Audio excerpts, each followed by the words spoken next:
Bonjour frères et sœurs. Il y en a que je n'ai pas eu le temps de dire bonjour, mais fait que je vous salue là. Je suis vraiment content de vous voir. Aujourd'hui, on va continuer notre étude sur l'ecclésiologie, la doctrine de l'Église. Le titre, c'est, comme les deux derniers messages, la manifestation de l'amour que nous avons les uns envers les autres, partie 3. Je ne sais pas comment il va y avoir de partie là-dedans, mais ça va être le titre pour une couple de messages encore. Mais juste avant, je sens encore quand même que j'ai besoin, moi aussi, de prier. Éternel, en aucune manière, en ce moment, j'ai confiance aux mots que j'ai écrits sur un manuscrit sur l'ordinateur. Je suis complètement conscient que aucun mot qui peut sortir de ma bouche peut produire quoi que ce soit de vrai en nous, de profond, qui va durer, des fruits de toi. Mais je sais une chose, Seigneur, c'est que ton esprit peut tout faire en nous. Puis aujourd'hui, je te demande que ta parole soit ta parole, qu'elle soit comme qu'elle est vraiment, qu'elle soit juste, qu'elle soit pure, qu'elle soit puissante, que tu sois là, Seigneur, avec nous, en train de recevoir et de comprendre, je parle même pour moi-même, cette parole-là que tu mets dans ta Bible, dans l'Épître aux Hébreux. On veut être une Église qui s'aime, Éternel. On veut être une Église qui s'aime vraiment, qui obéit à ton commandement d'amour. On veut être une Église dans laquelle on voit Jésus par cet amour-là qu'on a les uns avec les autres. On peut être bien des choses, Seigneur, mais si on te demande une chose, c'est d'être une Église qui aime comme tu aimes. Puis qu'on soit mature au moins dans ce domaine-là. On t'en prie dans le nom et pour la plus grande gloire de ton Fils Jésus. Amen. Donc, comme j'ai dit, on continue aujourd'hui notre série sur l'Église locale. Imaginez-vous donc que ça fait déjà la 16e prédication qu'on fait sur ce sujet-là. 16 prédications, puis on n'a même pas commencé à dépoussiérer le sujet là-dessus. On n'a même pas encore parlé de la discipline d'amour, on n'a pas encore parlé de la louange musicale, on n'a pas parlé des diacres, on n'a pas parlé du baptême, on n'a pas parlé du repas du Seigneur, on n'a pas parlé du rôle des hommes et des femmes dans l'Assemblée, on n'a pas parlé de l'exercice des dons spirituels, on n'a même pas adressé un peu ces sujets-là. Donc on est loin d'avoir terminé, mais voyez-vous, il y a trop de choses qu'on fait souvent de façon...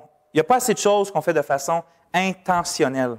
Puis ce que je veux dire de façon intentionnelle, c'est que de façon réfléchie, de façon pensée, on a des fondements à ce qu'on fait, on comprend nos fondements, puis on sait où est-ce qu'on s'en va, on connaît nos buts à tout ce qu'on fait. En d'autres mots, être intentionnel, c'est de savoir ce que tu fais puis pourquoi tu le fais.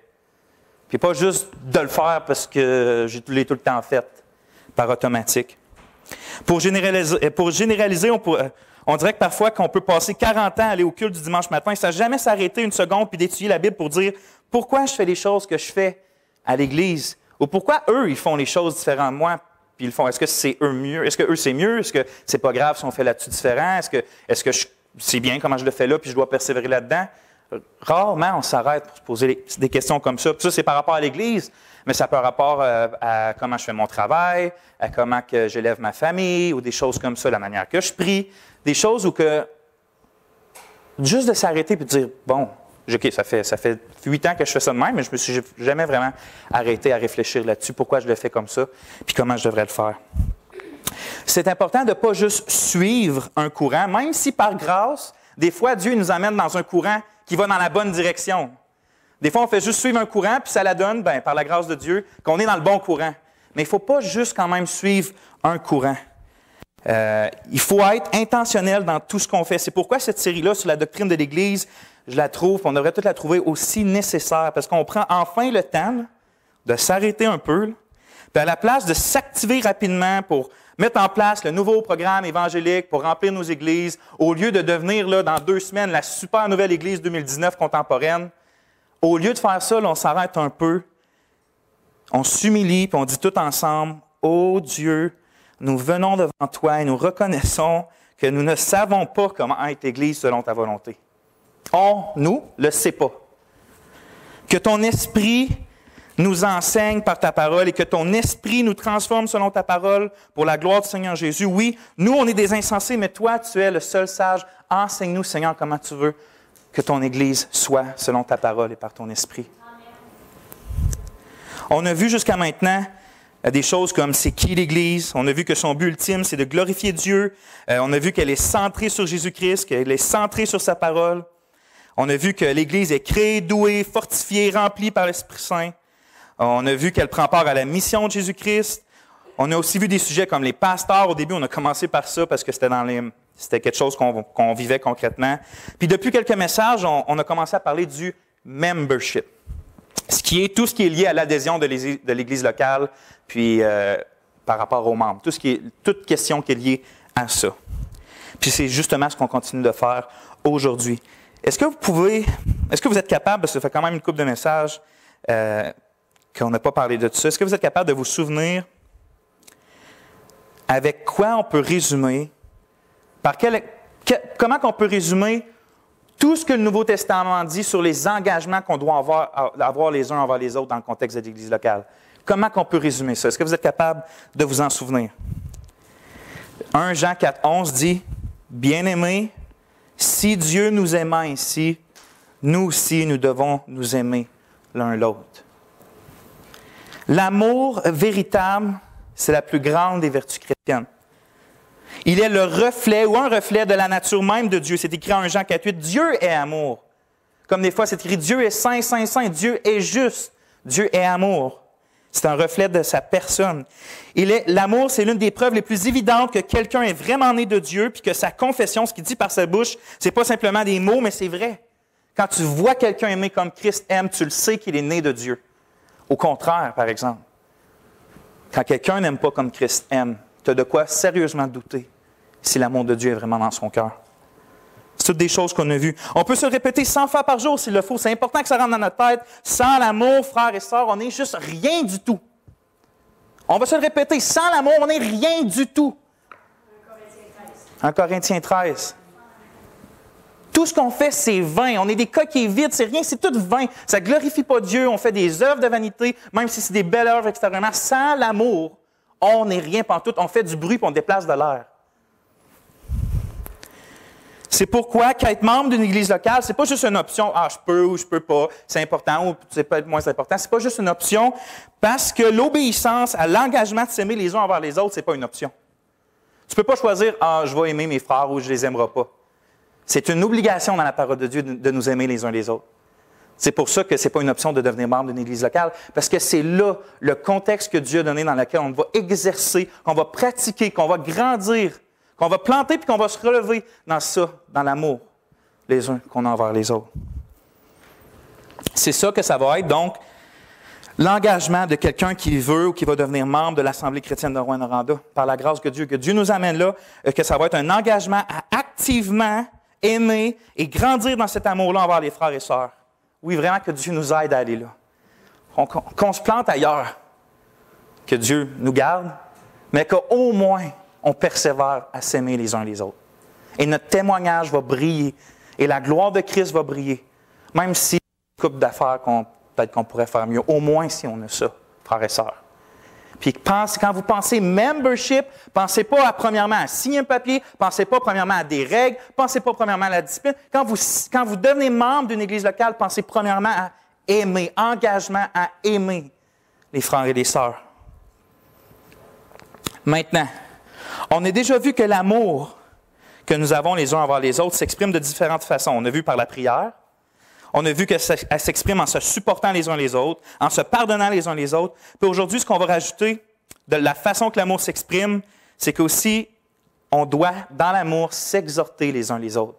Quand tu aimes ton frère de l'amour de Dieu que l'Esprit te donne en dedans de toi, ça va se manifester, ou ça doit même se manifester par des exhortations envers les frères et les sœurs. Puis on va voir qu'est-ce que ce mot-là veut dire. Pour ça, le texte qu'on va méditer tout le long du message, ça va être Hébreux 3, 12, 14. Puis je vous fais tourner là. Hébreux 3, 12 à 14.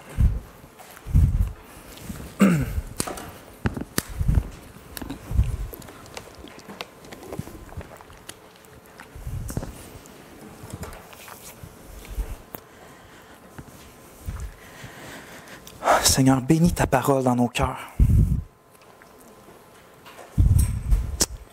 Au verset 12, l'auteur écrit « Prenez garde, frères, qu'il n'y ait en l'un de vous un méchant cœur d'incrédulité qui lui fasse abandonner le Dieu vivant. Mais exhortez-vous l'un l'autre chaque jour aussi longtemps qu'il est dit aujourd'hui, afin qu'aucun d'entre vous ne s'endurcisse par la séduction du péché. Car nous sommes devenus les compagnons du Christ, si du moins nous retenons ferme jusqu'à la fin la conviction que nous avions au commencement. Aussi longtemps qu'il est dit aujourd'hui, si vous entendez sa voix, n'endurcissez pas vos cœurs comme lors de l'irritation. Juste au milieu de notre passage, c'est là qu'on voit le sujet du message aujourd'hui, au verset 13, « Exhortez-vous l'un l'autre chaque jour. » Qu'est-ce que ça veut dire, ce mot-là, exhorter? Ce n'est pas un mot qu'on utilise souvent dans notre culture. En fait, je ne crois pas l'avoir déjà entendu dans la société ailleurs que dans une communauté évangélique ou chrétienne. Je n'ai jamais, pour moi-même, c'est mon expérience, entendu ça. Je n'ai jamais appris à l'école qu'il est important d'exhorter ses camarades de classe. Je n'ai jamais entendu ça. Je n'ai jamais non plus entendu un entraîneur de sport qui nous disait « Gang, je vous exhorte aujourd'hui à oublier le match de la semaine passée puis vous concentrer sur celui d'aujourd'hui. » Je n'ai jamais entendu ce mot-là ailleurs que dans le monde évangélique. Mais pourtant, c'est un mot français qui existe, qui a déjà été utilisé plus souvent dans le passé, mais moi, en ce moment, je l'ai jamais utilisé, j'ai jamais entendu dans la société de tous les jours actuelle. Mais même si ce mot-là n'est pas très fréquent, pour ne pas dire absent de notre culture, le mot grec qui le traduit, parce que la Bible a été écrite, le Nouveau Testament a été écrit en grec, on traduit du grec en français, le mot grec qui le traduit, c'est un mot extrêmement présent dans le Nouveau Testament. Je pense qu'il est là 122 fois sous une forme ou sous une autre, mais une forme ou une autre du même mot. 122 fois dans le Nouveau Testament. Littéralement, ce mot-là comporte l'idée, puis ça, on peut être surpris, mais d'exhorter, ça comporte l'idée d'implorer, de supplier, de prier, pas prier une prière à Dieu, mais de prier quelqu'un de faire quelque chose, de le supplier avec ardeur, avec passion, avec zèle, d'inviter quelqu'un avec ferveur. Le sens, selon le contexte, que ce mot-là est utilisé, peut signifier soit d'implorer quelqu'un en notre faveur, c'est-à-dire tu supplies quelqu'un, tu supplies Dieu ou tu supplies un frère de faire quelque chose pour toi. Ça peut être une façon que ce mot-là est traduit selon le contexte. Ou dans d'autres contextes, ça peut être d'implorer ou de supplier quelqu'un pour son bien à lui. Donc, il y en a un qui supplie, qui demande pour lui, c'est pas mal, là, je veux dire, on va voir des exemples, puis il y en a un qui supplie puis qui implore pour le bien de l'autre. Mon frère, je t'en supplie, détourne-toi. Vous voyez la différence? On va voir des exemples dans le Nouveau Testament. Dans Matthieu 8,5, on lit ça. Comme il entrait dans Capernaum en parlant de Jésus, un centurion vint à lui et le supplia. C'est le mot, là. Il est traduit par supplier dans ce contexte-là. Viens guérir, je supplie. Dans Matthieu 8,31, on lit les démons le priaient Jésus. Le mot prier, là, c'est le même mot qui est traduit exhorter dans notre contexte d'hébreu. Les démons le priaient. Si tu nous chasses, envoie-nous dans le troupeau de porcs. S'il te plaît, Fils de Dieu, OK, envoie-nous pas tout de suite au tourment, fais ça s'il te plaît. Il le supplie. Il le priait de faire quelque chose. Dans Actes 9, 38, on lit, comme Lyde est près de Joppé, les disciples qui avaient appris que Pierre était dans cette ville, envoyèrent vers lui 2 hommes le priant. C'est le mot, là, priant. Encore une fois, c'est une idée de supplier. S'il te plaît, viens avec nous vite. C'est écrit après. Ne tarde pas à venir jusqu'à nous. C'est ce qu'il disait. Il y a une idée d'urgence. On a besoin de toi, viens. Dans ces 3 exemples-là, on remarque que le mot, qui est traduit par prier, supplier, comporte l'idée de supplication et d'invitation mélangée avec une connotation d'intensité et d'urgence. Dans ces contextes-là, ce mot-là est traduit comme ça. Avec de l'intérêt pour celui qui fait la supplication, pour celui qui implore. Viens guérir, j'ai besoin de toi. Ah, envoie-nous pas au tourment, envoie-nous là. On supplie pour notre intérêt, pour notre bien. Mais je vais vous montrer d'autres exemples que ce mot-là est traduit un peu différemment dans des contextes différents. Dans 2 Corinthiens 2, 6 à 7, on lit ça. C'est dans le contexte qu'un homme a été mis sous discipline à cause qu'il a fait des choses pas correctes. OK, dans une église? Et Paul leur parle, puis il dit, « Il suffit pour un tel homme de cette sanction, qui était la discipline, qui lui a été infligée par le grand nombre. Vous devez au contraire plutôt pardonner, et là notre mot est traduit par consoler. Vous devez pardonner et consoler de peur qu'un tel homme ne soit accablé par une tristesse excessive. » Donc là, ce mot-là, qui est d'implorer, de supplier, est traduit par consoler dans ce contexte-là. Donc les Corinthiens doivent avoir un esprit de supplication et d'imploration pas pour eux, pour consoler quelqu'un, pour qui ne soient pas affligés à l'excès. Dans Éphésiens 6, 21-22, on lit, c'est le dernier passage. « Mais afin que vous sachiez vous aussi ce qui me concerne, c'est Paul qui parle, ce que je fais, Tichite, le bien-aimé frère et fidèle serviteur dans le Seigneur, vous mettra au courant de tout. Je l'ai envoyé vers vous tout exprès, afin que vous connaissiez l'état de nos affaires et qu'il console, encore une fois, vos cœurs. » Le mot est traduit par « consoler ».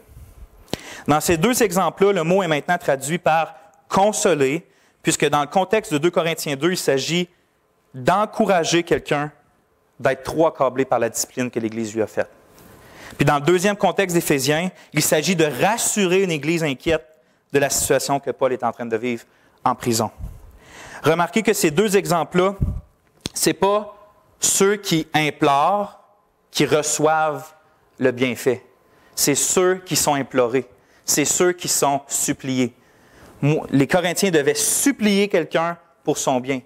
Puis Paul dit que quand Tichite va venir puis tout ça, Tichite va les supplier, traduit par consoler, parce qu'il est inquiet.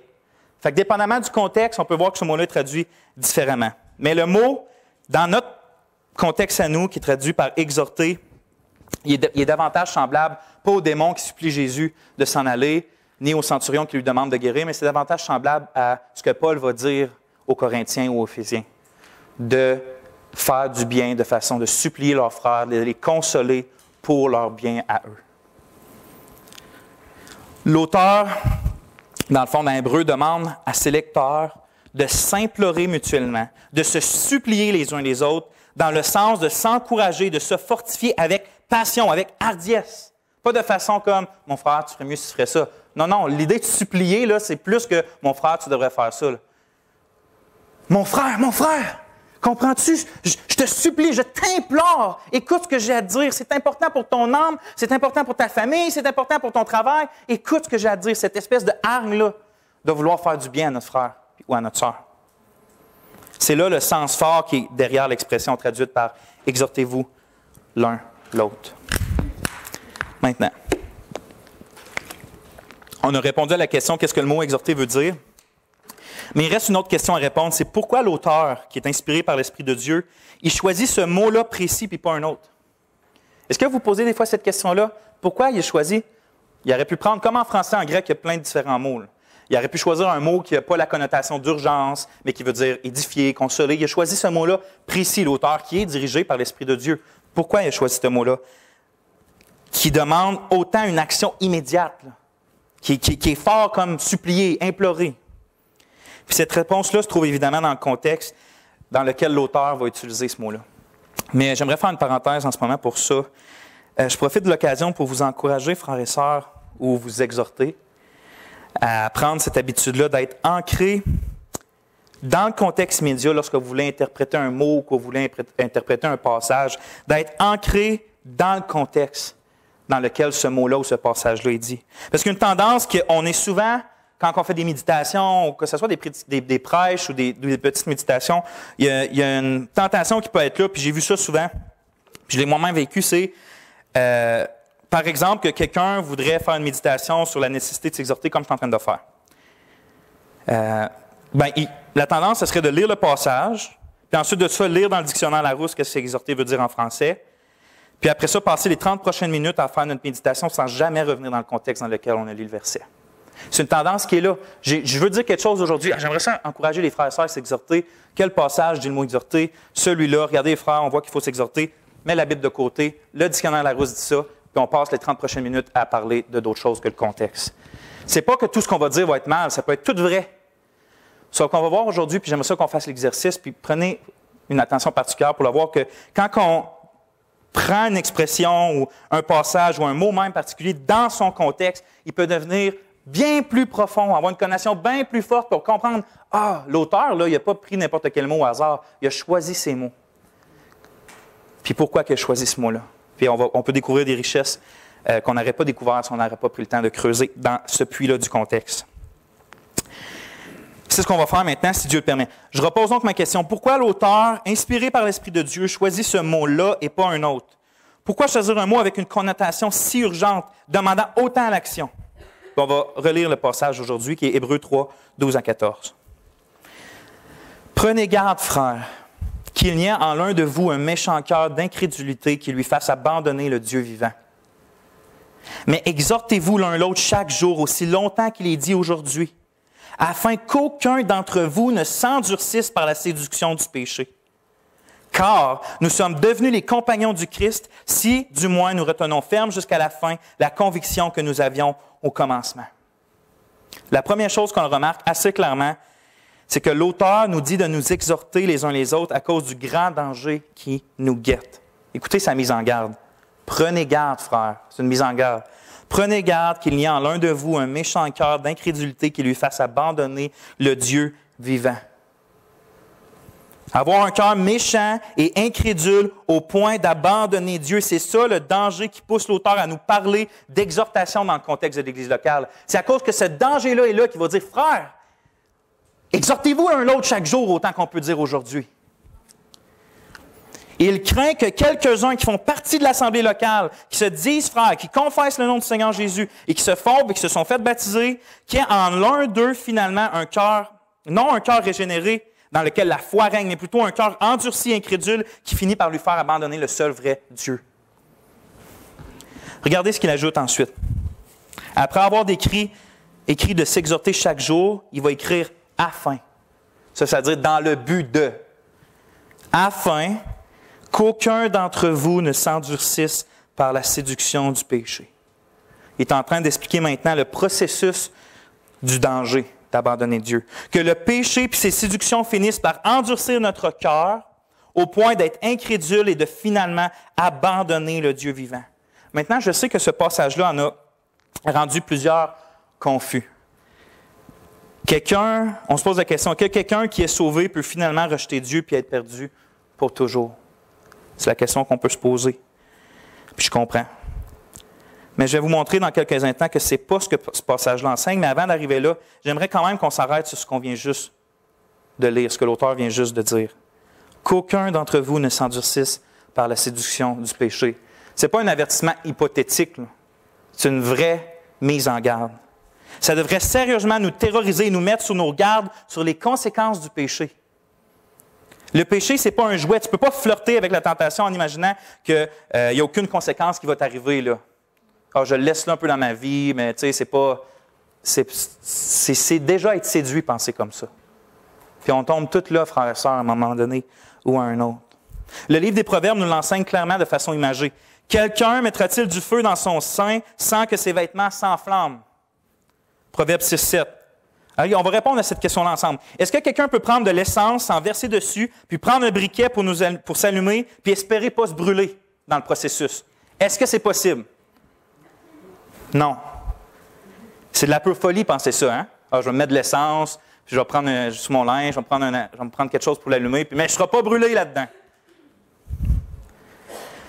Bien, l'auteur de l'Épître aux Hébreux est plus que clair que on ne pense pas une seconde qu'on peut flirter avec le péché sans nous brûler aussi. C'est de la pure folie, comme l'essence. Comme j'ai dit, l'auteur est plus que clair sur le danger qui nous guette si on prend à la légère la tentation. La séduction du péché endurcit le cœur, et le cœur endurci devient méchant et incrédule, et le cœur méchant et incrédule abandonne le Dieu vivant. C'est ça la logique de l'auteur dans le passage qu'on vient de lire. Mais donc, est-ce que l'auteur est en train de dire que quelqu'un qui a la foi dans le Seigneur Jésus, qui est revêtu de la justice du Seigneur Jésus, justifié, qui est maintenant réconcilié avec Dieu, sur lequel il n'y a plus aucune condamnation, ayant le pardon de ses péchés, ayant la vie éternelle, je vous ai toutes décrit des réalités du chrétien dans le Nouveau Testament. Est-ce qu'il est en train de dire que cette personne-là peut venir vraiment à abandonner Dieu et perdre la vie éternelle, perdre le pardon de ses péchés, perdre la justice qui lui a été donnée, la justice de Jésus? Est-ce que c'est ça qu'il est en train de dire? Puis ma réponse, puis j'espère que je vais être capable de vous montrer assez bien, c'est non. Ce n'est pas ce que l'auteur est en train d'enseigner ici. Selon le contexte, encore une fois, ce que l'auteur craint pour ses lecteurs, c'est qu'il y en a un parmi eux qui soit comme la plupart des Israélites dans le désert. On va voir, c'est ça le contexte. Qui soit comme la plupart des Israélites dans le désert, qui ont vécu des choses avec Dieu, qui étaient identifiés comme son peuple, mais qui finalement étaient endurcis et qui finalement l'ont abandonné, puis Dieu les a pratiquement toutes détruits dans le désert. Regardez les versets 7 et 11, qui est juste avant notre verset 12. C'est écrit, « C'est pourquoi, comme dit l'Esprit Saint, » là, il va citer le psaume 95 comme exemple. « C'est pourquoi, comme dit l'Esprit Saint, aujourd'hui, si vous entendez sa voix, n'endurcissez pas vos cœurs comme lors de l'irritation au jour de la tentation dans le désert, où vos pères m'ont tenté en me mettant à l'épreuve et ont vu mes œuvres durant 40 ans. C'est pourquoi j'ai été indigné contre cette génération et j'ai dit, ils s'égarent toujours dans leur cœur et ils n'ont pas connu mes voies. Ainsi je jurai dans ma colère, ils n'entreront pas dans mon repos. » Voyez-vous, ces Juifs-là de l'époque de la délivrance de l'esclavage ont fui l'Égypte avec Moïse, mais pourtant ils sont pratiquement tous morts dans le désert. Presque la totalité, à part leurs enfants, puis Caleb, puis Josué. Est-ce qu'ils étaient régénérés et sauvés? Avaient-ils connu les voies de Dieu pour par la suite les abandonner? C'est pas ça que l'Esprit dit dans le psaume 95. L'Esprit dit qu'ils avaient le cœur endurci, égaré et qu'ils n'ont pas connu mes voies. Ils n'ont pas connu mes voies. C'est pas écrit qu'ils ont connu ces voies et qu'ils ont rejeté ces voies par la suite. Ils n'ont pas connu mes voies. La même chose que quand le Seigneur Jésus va dire, je ne vous ai jamais connu. Comme Gérard a dit la semaine passée. Et c'est exactement ce que l'auteur explique par la suite à partir du verset 16 du chapitre 3. Donc ça, c'est juste après notre passage aujourd'hui. Il va écrire « Quels sont ceux qui, après l'avoir entendu en parlant de la parole de Dieu, héritèrent Dieu? Mais n'est-ce pas tous ceux qui sont sortis d'Égypte sous la conduite de Moïse? Et contre qui fut-il, en parlant de Dieu, fut-il indigné durant 40 ans? N'est-ce pas contre ceux qui ont péché, dont les corps sont tombés dans le désert? À qui jura-t-il qu'il n'entrerait pas dans son repos, sinon à ceux qui ont désobéi? Et nous voyons qu'il ne peut y entrer à cause de leur incrédulité. Craignons donc, alors qu'il reste une promesse d'entrer dans son repos, que l'un de vous ne paraisse pas ne pas l'atteindre, car nous aussi, comme eux, nous avons entendu la bonne nouvelle, mais la parole ne leur servit de rien, n'étant pas mêlée avec de la foi chez ceux qui l'entendirent. La raison pour laquelle les Juifs sortis d'Égypte n'ont pas entré dans le repos, c'est parce qu'ils n'avaient pas la foi. Dieu a beau les avoir sortis de l'esclavage, ils ont eu beau passer au travers la mer, ils ont été baptisés en quelque sorte en Moïse, ils ont vu les miracles, ils ont vu la nuée de jour, ils ont vu le feu de nuit, même s'ils ont mangé la manne, ils ont entendu la parole de Dieu venant de la montagne, la grande majorité d'entre eux qui ont vécu ces choses-là n'ont pas cru. Et c'est pour ça qu'ils ont été détruits. Ils n'étaient pas des gens sauvés et qui ont perdu leur salut. C'est des gens qui n'ont jamais voulu croire Dieu malgré toutes ces choses-là. C'est pour ça qu'ils sont morts dans le désert. Voyez-vous que ce que l'auteur craint pour les chrétiens n'est pas que quelqu'un perde son salut, là, mais que, comme les Israélites de l'époque, que certains, aujourd'hui ou dans l'époque du Nouveau Testament, se croient en sécurité parce qu'ils s'identifient avec Dieu, parce qu'ils s'identifient avec son peuple, parce qu'ils ont été baptisés, et cela même si leur cœur est incrédule et qu'ils sont dominés par le péché dans leur vie. C'est ça que l'auteur craint. C'est pour ça qu'il s'adresse à une église. Lui, il ne connaît pas les cœurs des gens qui sont dans l'assemblée, de la communauté. Fait qu'il ne va pas dire « Ah, vous qui êtes chrétiens, puis vous qui ne l'êtes pas ». Il va dire « Frère, comme moi je m'adresse à vous, puis je dis frères et sœurs tout le temps ». Mais il y en a peut-être ici d'entre vous qui n'ont pas été encore régénérés par l'Esprit de Dieu, mais ce n'est pas à moi de juger ça. Moi, je m'adresse à vous. Pour la plupart d'entre vous, vous dites « On est un frère, on est une sœur en Jésus ». Donc moi, selon votre confession, je vous appelle frères et sœurs. Comme lui va dire « Prenez garde, frères, qu'il y ait dans l'un de vous qui disent que vous êtes frères, un cœur méchant et incrédule au point d'abandonner le Dieu vivant, comme les Israélites qui se disaient de Moïse, qui se disaient de Dieu, mais qui ont abandonné le Dieu vivant. » On va relire notre passage. Hébreux 3, 12, 14. « Prenez garde, frères, qu'il y ait en l'un de vous un méchant cœur d'incrédulité qui lui fasse abandonner le Dieu vivant. Mais exhortez-vous l'un l'autre chaque jour aussi longtemps qu'il est dit aujourd'hui, afin qu'aucun d'entre vous ne s'endurcisse par la séduction du péché.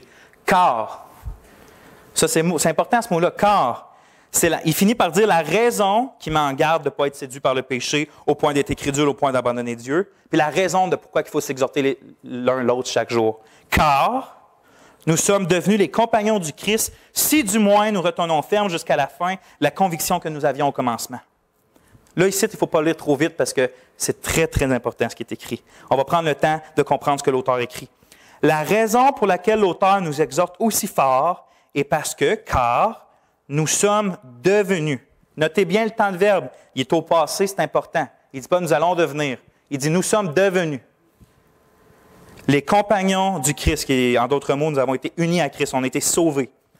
Si, ce mot-là, si, c'est une condition. Nous sommes dans le passé devenus les compagnons du Christ, si, du moins, nous retournons fermes jusqu'à la fin, la conviction que nous avions au commencement. Ce qui est surprenant ici, frères et sœurs, c'est qu'il est écrit qu'on a été sauvés dans le passé, si on persévère jusqu'à la fin dans le futur.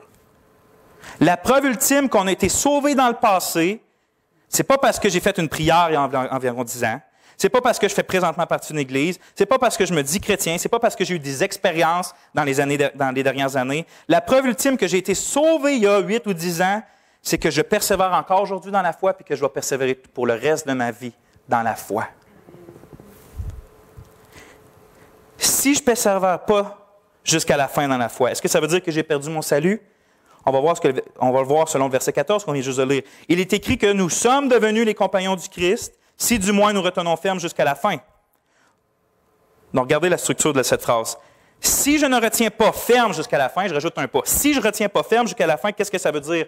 Que dans le passé, je ne suis pas devenu compagnon du Christ. Je ne perds pas quelque chose que j'ai. La phrase dit que si je ne persévère pas jusqu'à la fin, bien, ça dit que si je persévère jusqu'à la fin, ça veut dire que j'ai été compagnon du Christ dans le passé. Donc, si on l'inverse, si je ne persévère pas jusqu'à la fin, ça veut dire que je n'ai jamais été compagnon du Christ dans le passé. Il n'y a rien qui s'est perdu entre-temps. J'ai juste jamais été. Donc, un résumé de notre passage, pour le dire dans mes mots, ce que l'auteur écrit en fait, c'est comme « Faites vraiment attention, vous tous qui vous identifiez à Christ, que vous ne soyez pas comme les Juifs du temps de Moïse qui s'identifiaient à l'Éternel, mais qui étaient incrédules dans leur cœur. Oui, faites très attention de ne pas vous endurcir par la séduction du péché au point d'abandonner le Dieu vivant.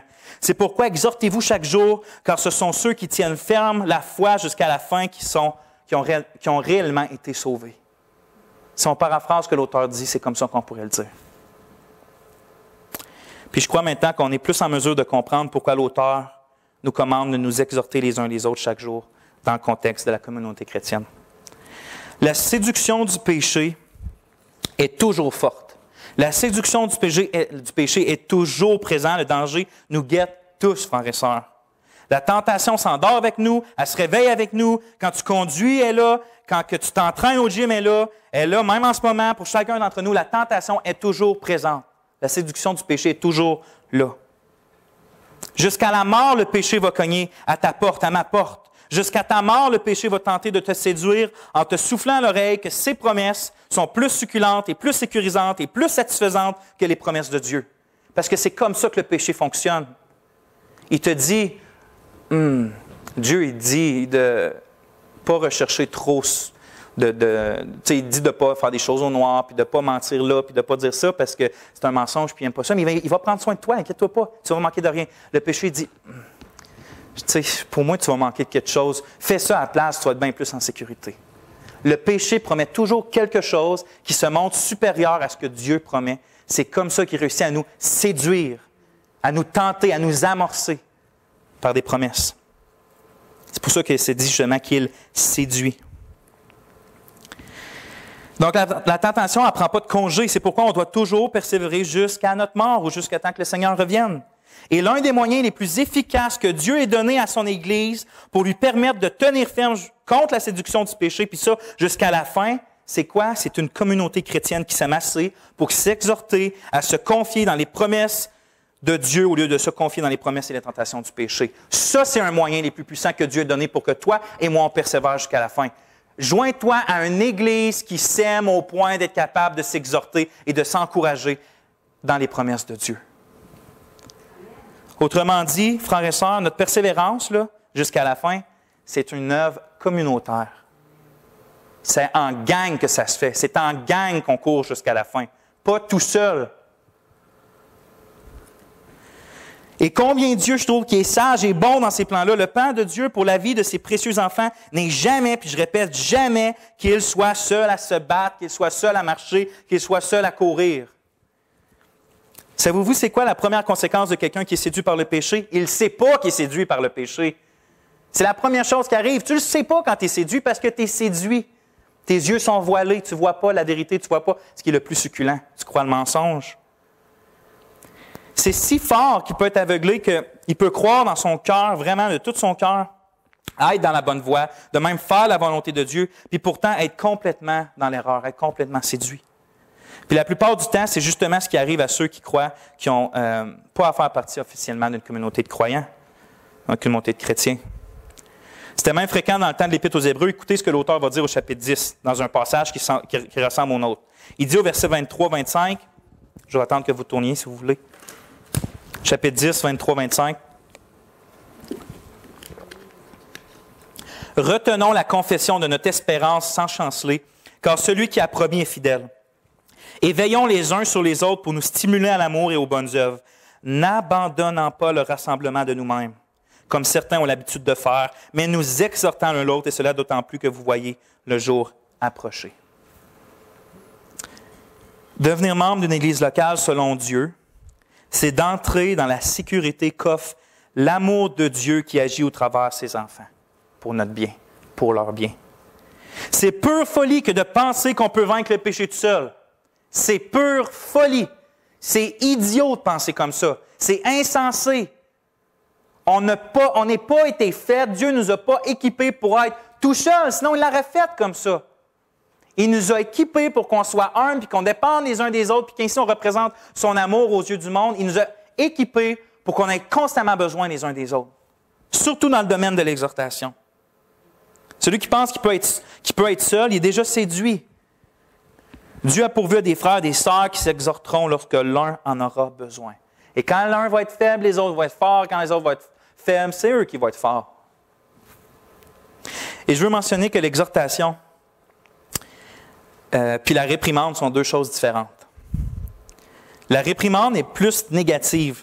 Elle est nécessaire, elle est biblique dans certains cas, lorsque quelqu'un s'endurcit dans le péché, mais l'exhortation est plus positive. Elle agit avant que quelqu'un soit endurci.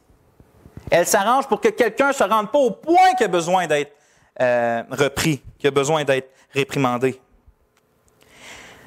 Elle supplie l'autre, l'exhortation. Elle implore l'autre. Elle dirige l'autre passionnément vers Dieu et ses promesses, vers Christ et l'Évangile. L'exhortation ne cherche pas à stimuler le remords ou la honte dans la personne, c'est ce que la réprimande fait. Au lieu de ça, elle cherche à stimuler la foi, la persévérance, la joie puis la paix dans l'autre. La réprimande dirige les yeux sur la personne puis son péché. Ça, c'est la réprimande. Mais l'exhortation, elle dirige les yeux de la personne vers la source satisfaisante et abondante de joie que sont la fidélité de Dieu et la beauté du Christ. La réprimande dit « Regarde à la laideur dans ton péché », mais l'exhortation dit « Regarde la gloire du Seigneur, la beauté du Seigneur, la grandeur du Seigneur, la source d'eau vive qui est le Seigneur. » Lorsque l'exhortation d'amour est mise en pratique, la réprimande d'amour n'est presque jamais nécessaire. On aurait bien moins besoin de se reprendre si on mettrait en pratique premièrement l'exhortation qu'on devrait avoir les uns envers les autres. Je vous fais aussi remarquer que l'auteur de l'Épître ajoute un mot dans notre passage à son précepte. Il dit « Exhortez-vous l'un l'autre chaque jour, aussi longtemps qu'il dit « aujourd'hui ».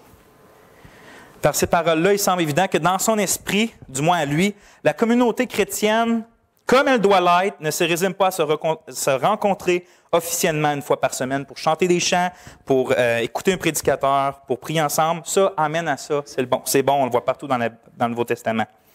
Mais pour lui, ça ne se résume pas à ça. L'Église locale est une communauté vivante et active. L'Église locale n'est pas une réunion officielle une fois par semaine. L'Église locale, ce sont des gens sauvés et transformés par la grâce de Dieu qui s'engagent officiellement les uns envers les autres pour vivre une vie communautaire dans laquelle ils sont impliqués dans la vie de chacun des membres. Ça, c'est l'Église locale. Ce n'est pas une réunion, l'Église locale, c'est on est impliqué dans la vie des uns les autres. Sinon, comment on peut obéir à ce commandement-là de s'exhorter chaque jour si l'Église locale, c'est de se voir une fois par semaine?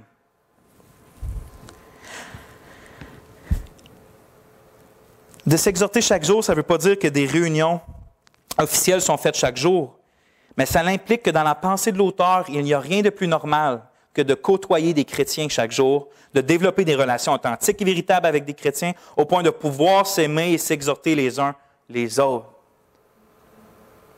Si on ne se connaît pas, c'est normal qu'on ne s'exhorte pas. Parce que quand tu connais, ça fait une fois que tu vois quelqu'un, puis la première fois qu'il te voit, il dit « Hey, fais ça, mon frère. » C'est comme, ça peut être très bien, mais habituellement, ça passe moins bien. Et pas seulement normal, j'ai dit que c'est normal dans la tête de l'auteur, mais ce n'est pas seulement normal, selon le contexte, c'est aussi vital. Vital à la persévérance et à la bataille contre les séductions du péché. Combien notre Dieu a été bon envers moi en plaçant si souvent des frères et des sœurs de cette Église-là qui ont été assez remplis de l'amour de Dieu envers moi, qui sont venus m'exhorter avec supplication, en m'implorant. Ô combien ont été douces leurs paroles qui ont détourné mes regards de la vanité et les ont posés sur le grand trésor du ciel et de la terre, qui est le Seigneur Jésus-Christ. Combien j'ai apprécié ces exhortations-là à persévérer. C'est pour ça que je suis qui je suis aujourd'hui, puis que je suis où je suis aujourd'hui. C'est à cause de des frères et des sœurs qui ont affermi mes pieds et mes mains languissantes maintes et maintes fois. C'est à cause de la communauté chrétienne, de Dieu qui agit par elle. Sinon, je ne suis pas où que je suis aujourd'hui. Aimons-nous, frères et sœurs, connaissons-nous, côtoyons-nous souvent, et ne privons pas les bien-aimés de Dieu de recevoir la grâce d'être exhortés dans la bonne direction. Je vais conclure. Ça va être ça pour aujourd'hui. Être membre d'une Église locale, c'est d'être engagé à s'aimer les uns les autres comme Dieu nous a aimés. Et comme on l'a vu aujourd'hui, on l'a entendu, l'une des manifestations de cet amour-là est de s'exhorter, de s'implorer, de se supplier les uns les autres chaque jour, à faire confiance à Dieu, aux promesses de Dieu. Comme Jonathan a fait avec David, quand David il se faisait courir après par le père de Jonathan, qui est Saül. Ça dit qu'il a parlé à David en telle sorte que David fit confiance à l'Éternel. Il ne l'a pas repris. Ah, OK, tu n'as plus confiance en Dieu. Voyons, non, ou qu'est-ce que tu fais là? Il a parlé d'une telle sorte, avec une telle douceur, avec un tel amour, avec une telle hargne, qui a augmenté la confiance de David en l'Éternel. C'est ça qu'on doit être les uns envers les autres, des Jonathan qui a été avec David. Puis ça fait si on passe du temps ensemble, si on se connaît, si on ne résume pas l'Église à aujourd'hui. Donc, chaque jour, on va s'exhorter aussi longtemps qu'il est dit aujourd'hui. On va prier. Éternel Dieu, merci pour ta parole qui est simple et claire. Merci pour ta parole qui touche mon cœur, du moins. Puis, je veux te remercier pour ces frères-là et ces sœurs qui sont venus tout au long de ma vie affermir mes pieds et mes mains languissantes. Seigneur, c'est incroyable. C'est toi qui fais toutes choses, mais tu le fais au travers de nous. Puis, combien ton Église est belle. Affermis-nous dans l'amour, Seigneur. Fais en sorte qu'on cherche plus les intérêts des autres, puis qu'on cherche à voir qu'est-ce qui pourrait l'exhorter, l'encourager, l'édifier, le consoler dans une situation précise. Puis, Seigneur, qu'on soit rempli de toi pour apporter cet amour-là les uns envers les autres. Puis que la réprimande soit pratiquement pas nécessaire ici, Seigneur, pour la plus grande gloire de ton nom, dans ton Fils Jésus et dans ton Église. Amen. Merci, frères et sœurs. Soyez bénis, passez une excellente semaine.